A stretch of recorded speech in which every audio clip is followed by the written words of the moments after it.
Selamat pagi, salam sejahtera untuk kita semua. Perkenalkan, kami dari kelompok 4 akan mempresentasikan materi tentang cahaya. Seperti kata pepatah, tak kenal maka tak sayang. Maka perkenalkan, nama lengkap saya Teresia Aprilia Bengentokan, salah satu mahasiswa Universitas Nusa Cendana dengan nomor induk mahasiswa 204060006, Prodi Agroteknologi semester 4. Terima kasih. Selamat pagi, salam sejahtera untuk kita semua.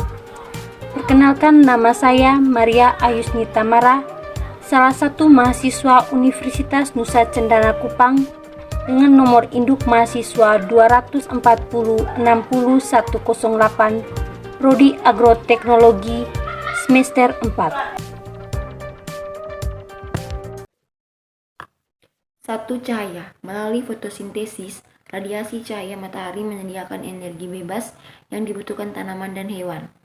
Radiasi mempunyai efek fotokimia dan panas pada tumbuhan. Fotokimia atau partikel dasar radiasi elektromagnet dari cahaya dengan panjang gelombang antara 400 sampai 700 nm dapat menyebabkan reaksi fotokimia pada fotosintesis. Fotosintesis dari cahaya juga dapat menyebabkan fotokimia dalam molekul berubah karena perubahan perkembangan pada tumbuhan. Perkembangan tanaman dipengaruhi oleh panjang hari dan kualitas cahaya. Menurut Smith tahun 1982, efek panas dari cahaya pada tumbuhan tergantung pada besar energi cahaya dan keseimbangan energi. Itu menurut Heidi S. tahun 2010. Savey 1990 juga menyatakan bahwa struktur dan fungsi dari ekosistem utamanya sangat ditentukan oleh radiasi matahari pada sistem ekologi tersebut, tetapi radiasi yang berlebihan dapat pula menjadi faktor pembatas menghancurkan sistem jaringan tertentu. 2. Ekologi tersebut, tetapi radiasi yang berlebihan dapat pula menjadi faktor pembatas menghancurkan sistem jaringan tertentu. 2. Aspek penting cahaya.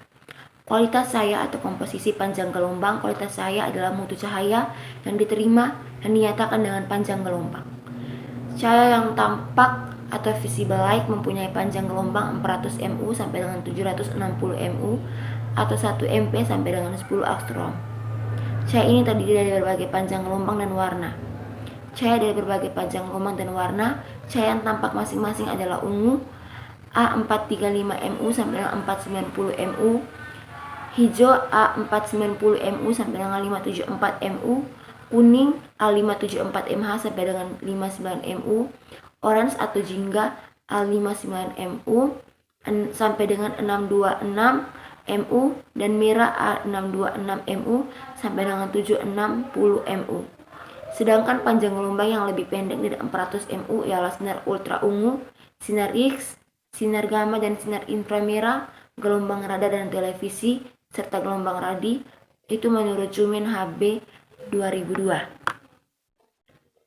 Sehubung dengan tumbuhan ataupun tanaman, tidak semua panjang gelombang yang disebutkan di atas bermanfaat pada mereka. Panjang gelombang yang berfungsi untuk aktivitas fotosintesis adalah berkisar antara 400 mu sampai dengan 760 mu atau sinar yang tampak. Selang panjang gelombang yang menghasilkan cahaya yang dapat dilihat disebut dengan photosynthetic activity radiation atau PAR. Suatu penelitian dilakukan untuk melihat besarnya absorpsi tanaman atau klorofil terhadap PAR. Ternyata setiap panjang gelombang memperlihatkan daya absorpsinya yang berbeda-beda. Perbedaan ini juga disebabkan oleh perbedaan klorofil yang terdapat pada tanaman, yakni klorofil A itu terdapat C, H, O, N, dan Mg berwarna hijau tua, dan klorofil B yaitu C, H, O, N, Mg berwarna hijau muda. Absorpsi yang tersebar pada klorofil diperoleh antara panjang gelombang 390 mu sampai dengan 400 mu dan 650 mu sampai dengan 700 mu. Lain halnya dengan klorofil B, absorpsi yang tersebar terdapat pada panjang gelombang antara 400 mu sampai dengan 450 mu dan 620 mu sampai dengan 670 mu. 3. Intensitas cahaya. Wirakusuma S. tahun 2003 dalam tulisannya mengatakan bahwa intensitas cahaya adalah sangat penting bagi tumbuhan. Mereka memiliki kondisi tempat tumbuh dan responnya terhadap selang batas nilai-nilai cahaya tertentu. Manakala intensitas turun sedemikian rupa dan tidak mencukupi untuk keperluan metabolisme, dikatakan bahwa nilai cahaya telah mencapai titik kompensasi atau competition point. Tingkat ini dapat terjadi hanya di dekat permukaan tanah atau di lantai hutan di bawah tajuk yang tebal. Di tempat banyak terjadinya intersepsi cahaya oleh lapisan-lapisan terjal yang berada di atasnya. Intensitas cahaya kadangkala juga dapat jatuh di bawah titik kompensasi, tatkala terjadi pada saat hari berawan, saat fajar dan maghrib, dan di bawah permukaan air pada ekosistem perairan. Savary tahun 1990 juga menyatakan bahwa intensitas cahaya atau energi merupakan aspek cahaya yang terpenting bagi faktor lingkungan karena berperan sebagai tenaga pengendali utama dari ekosistem.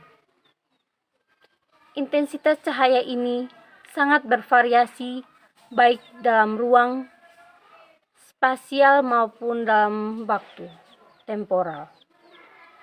Radiasi matahari yang sampai dan menembus atmosfer akan terabsorpsi dan refleksi atau terhamburkan oleh gas-gas dan partikel-partikel yang dikandungnya. Intensitas cahaya tersebar terjadi di daerah tropika, terutama daerah kering atau arid. Sedikit cahaya direfleksikan oleh awan. Di daerah garis lintang rendah, cahaya matahari menembus atmosfer dan membentuk sudut yang besar dan dengan permukaan bumi, sehingga lapisan atmosfer yang tertembus berada dalam ketebalan minimum. Intensitas cahaya menurun secara cepat dengan naiknya garis lintang. Pada garis lintang yang tinggi, matahari berada pada sudut yang rendah terhadap permukaan bumi dan juga permukaan atmosfer. Dengan demikian, sinar menembus lapisan atmosfer terpanjang. Ini akan mengakibatkan lebih banyak cahaya yang direfleksikan dan dihamburkan oleh lapisan awan dan pencemar di atmosfer. Perbedaan musim juga mempengaruhi intensitas cahaya di daerah dengan latituda tinggi ini. Intensitas pada musim panas jauh berbeda dengan intensitas cahaya pada musim dingin.